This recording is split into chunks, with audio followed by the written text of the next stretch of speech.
who takes this game? I'm a Teal pitch player, sir. So I will just say they will win. Okay. All Very right. simple. Thank you so much, DJY and Geek, for your insights. Thank you so much. And now Thank we you. have our drafts locked in for game number 4, San Juan Arena Makingay! Casters, take it away. Malalaman na natin kung paano nga ba magpapatuloy ang ating Grand Finals. Mama-match point na ba ito ng Team Liquid Philippines o magpapatuloy ba ang serye na ito with Team Falcons securing another point?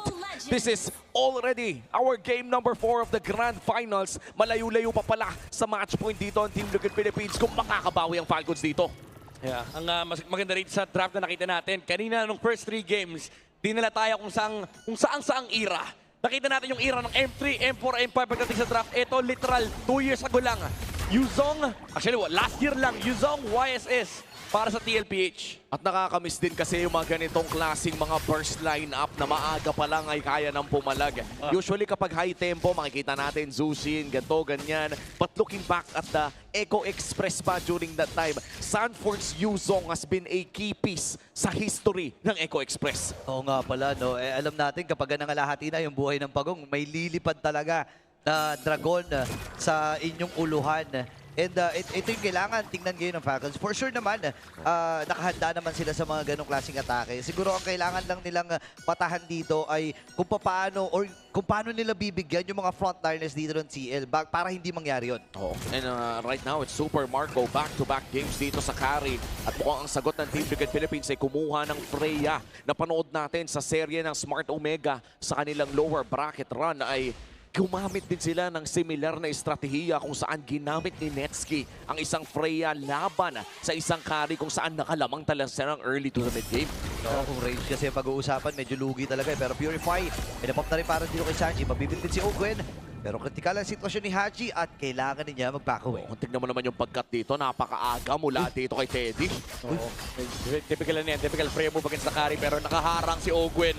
Pero nandun pa din yung pagtakas namin kasi ano burn yung Valkyries Descent ha? Oo nga pagkakataon natin nila to at sisimulan na rin ang unang pagong ng laro.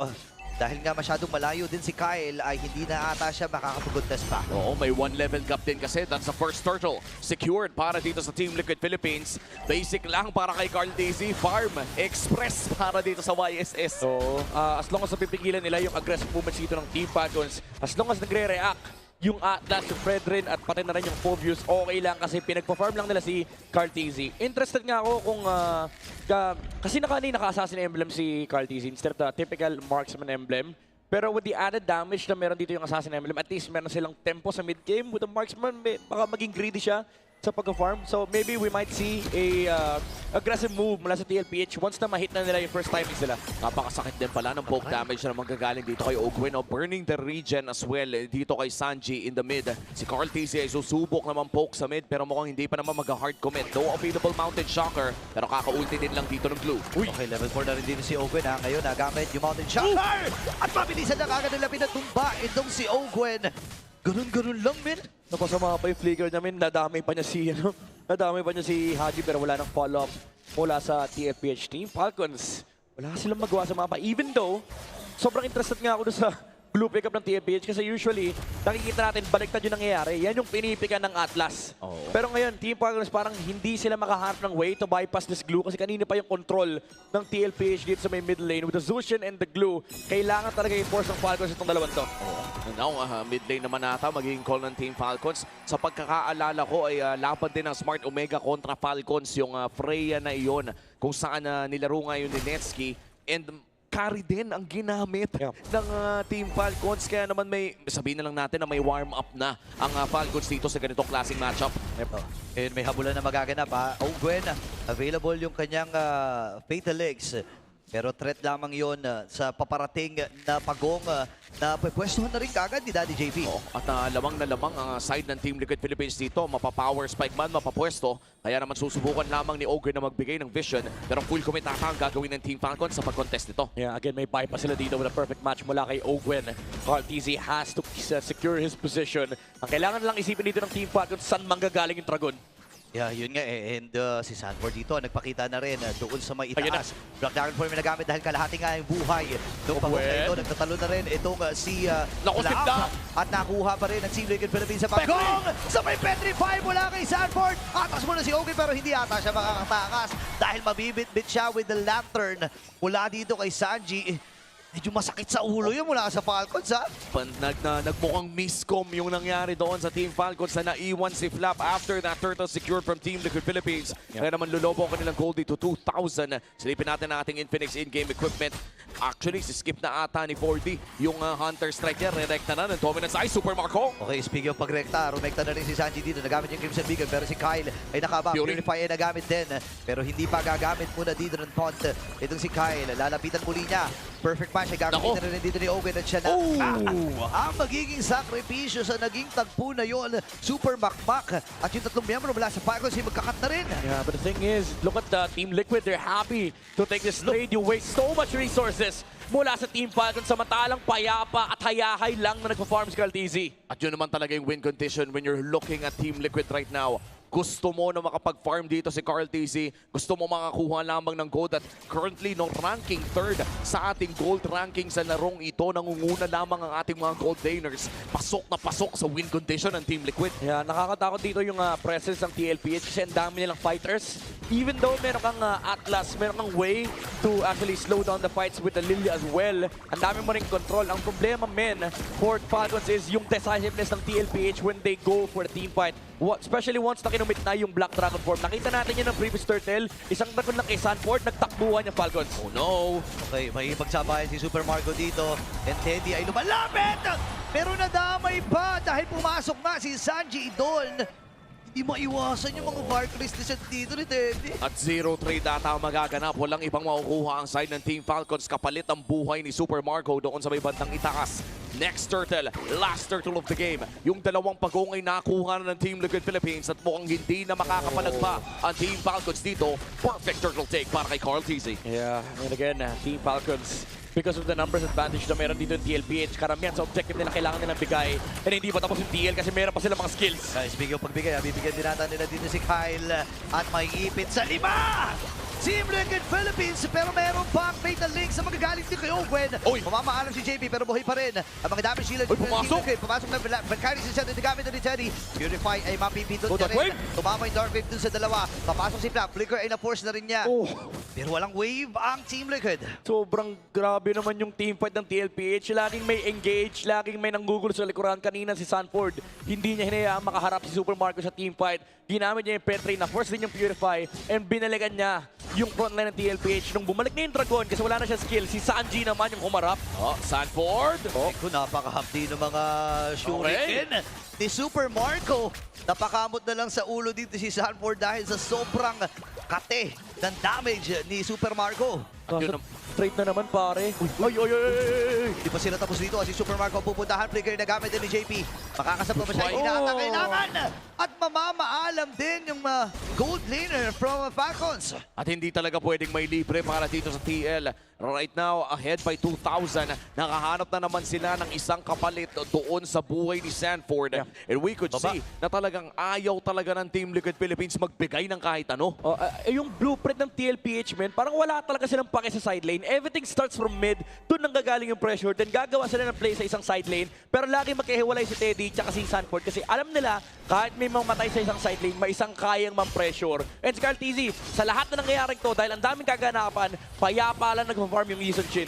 Magbibigay lamang ng vision dito si Ogwen. Ang pinakaunang lord ng larong ito ay paparating na rin in 10 seconds. Pero mukhang bibigyan nila dito ang pusit. Kinailangan umalis ni Ogwen doon sa river at kontrolado na ng Team Liquid ang area na iyon. Sa baba naman ay makikita na nagpakita na rin sa mapa ang jungler and gold laner ng Falcons.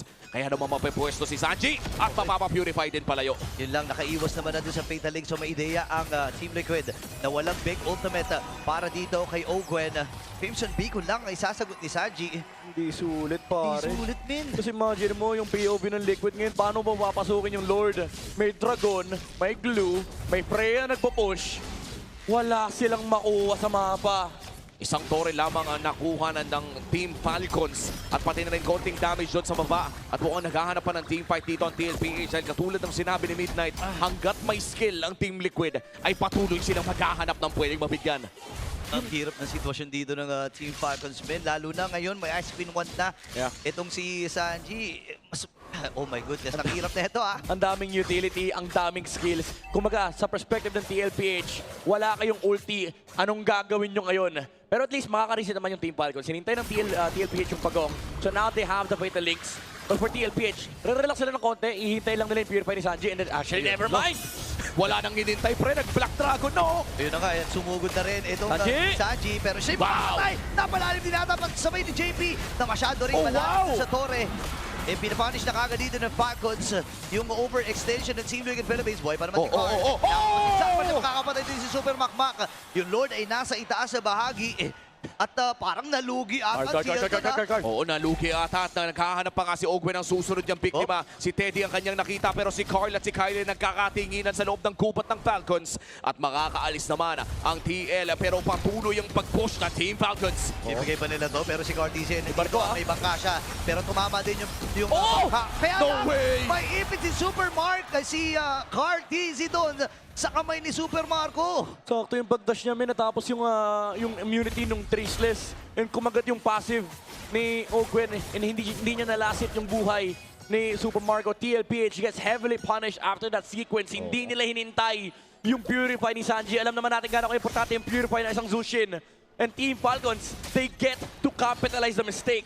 Sinubukan talaga ng Team Liquid Philippines na puwersahin yung mid lane turret na iyon. Maagang Black Dragon form mula dito kay Sanford. Pero naging napakaganda din ang pasok ni Flap kay Zushin. As you said, dahil nga walang Purify, yung Zushin sa laban na yon, unang nabigyan si Sanji at nag-crumble ang Team Liquid matapos noon. Cutting the gold lead to almost non-existent after ng isang laban na iyon. Siguro difference ng this game no, for TLPH is at least meron silang Yi Sun-shin that can scale in the late game. But this is essentially the same game na nilaro ng Team Falcons laban sa Smart Omega. Once na tumaba yung carry, anybody on the side of TLPH can be shredded down. Ang problema lang nila, men, ang dami nga talagang kits for TLPH. Even yung Dragon, hanggang sa late game po problemahin nila yan. Kahit meron silang shred, may isang target na kailangan silang intindihin. Tapos ang dami pang manggagaling mula sa TLPH. You have the Glue, you have the Zushin, and then you have the Freya. So for Team Falcons, sobrang importante sa kanila that they take and maintain the box that they have. At parang ang aabangan nga natin dito ay parang may pangalan na yung Petrify dito ni Sanford. Oo. Kumbaga nakasulat na sa Petrify ni Sanford para kay Super Marco lamang. Diba? Parang regalo yan, pre. Yan yung sinasabi, bibigyan ko to. Oo.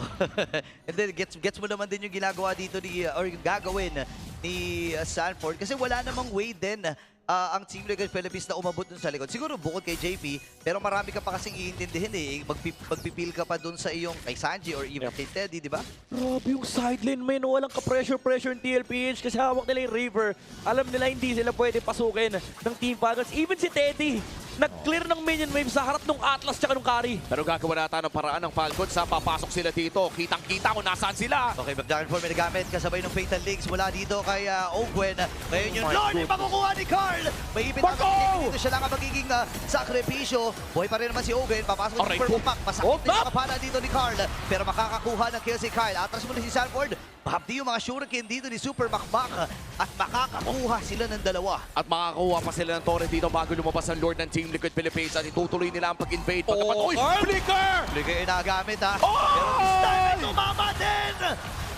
Oh my goodness! Nakakuha ng stun mula sa Dark Wave itong si Flap. Napakaganda punish mula sa Team Falcons. Wala na yung Dragon. Yun naman pala ang solusyon. Kasi pwersado silang gamitin yung Black Dragon form para sa Lord. And na yun, because of that, wala yung advantage sa team fight. Now, Team Falcons again gets to capitalize. Grabe yung hilang ni Kyle! Sila pa yung nakakuha ng inhibitor turret dito sa mid lane. What a turn mula dito sa Team Falcons. Nabigay man yung malaking objective sa Team Liquid Philippines. Pinura naman nila yung advantage na nakaakibat dito. Ben, ang lupit ni Kyle, ginagawang Tide Siege, nilalapit. Ayan o, tina-Tide Siege pre, nilalapit doon sa... Tide Siege 5v5. Oh, Tide Siege pare. Bakit nga ba walang Predrin sa Tide Siege? Oo nga. Hinila doon sa kabilang lane para naman mas madali maklear magkakasama. Oo. Kala niya, well, may carry naman. Pero parang, usually, mga ganyan strat, panghanabi yan eh. Oo. Yung ihilay mo para sama-sama yung mga wave, pero grabe yung comeback dito ng Team Falcons ha. Ngayon, nasa teritoryo yung Team Liquid Philippines na nakakatakot si Super Marco ngayon. Anybody can be taken down by Team Falcons. Ang ganda ng solusyon nila kanina, men. Paulit-ulit sinasabi natin, problema tong Dragon na to. Ginamit yung Dragon sa Lord. For Team Falcons, it's go time! At yun ang isa sa mga naging rason kung bakit for a short time ay nawala sa meta ang Yuzong.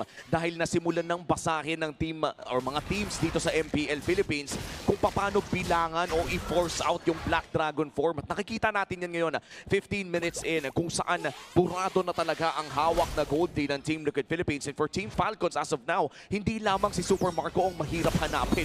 Kung hindi si Haji, currently 1-0-7 sa kanyang Lilia. Actually, feeling ko nga never mamamatay itong Lilian na to unless ma-wipe out talaga sila and siya yung huling kill na makukuha ng TLPH. Pero ang problema din kasi kanina for TLPH is sa sobrang mahal nila yung isa't isa. Nahuli si JP, sinubukan pa ni Sanji yung zone sa ibang members dito ng Team Falcons kaya naman nakahabol pa yung Team Falcons with the Infernal Pursuit mula kay Flap and of course the Dark Wave. Nahuli pa nga si Carteezy doon sa flagrant ni Ogwen. So for TLPH, sobrang kailangan maging decisive din sila sa kanilang pag-disengage kasi kayang-kaya silang habulin ng Fredrin at pati na rin ng Atlas. And this will be the third Lord of the game 20 seconds from now. Ito na ata yung pinakapatas na Lord fight na makukuha ng Team Falcons dito kontra Team Liquid Philippines. Considering na yung last two Lord fights natin ay may hawak na gold day ng side ng Team Liquid.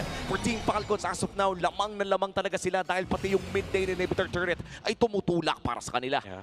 Sobrang for TLPH, crucial na nung mga positioning na detect nila sa team-fight. Hindi na nga tinapos si Sanford yung kanyang counter-strike.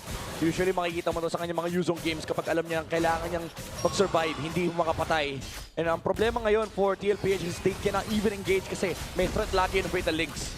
Medyo malayo-layo din yung Freya pero Carteezy nandun lang sa Gedli. Okay, 10k na yung buhay ng Lord na ito. Black Dragon form nagamit pero si Kyle magwawagi. Paikot-ikot pa rin yung Dragon pero si Flap ay maiipit din. Nagtatalo na. Pero nagamit yung Fatal Ace. Purify naman nagamit din. Dito ni Terry. Super Marco yung nakaka-free-hit din. At makakadalawa na si Makmak. Free-hit din naman itong si Terry pero si Haji ay makakakuha din ng kill. Naubos na isa-isa. At Team Liquid Philippines, si Sanji na lang ang natitira.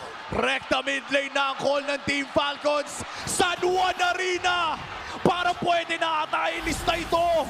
May 2 for 2 ata tayo. Nagiging maingay na nga ang San Juan Arena at ang Falcons matatabla ang sering ito.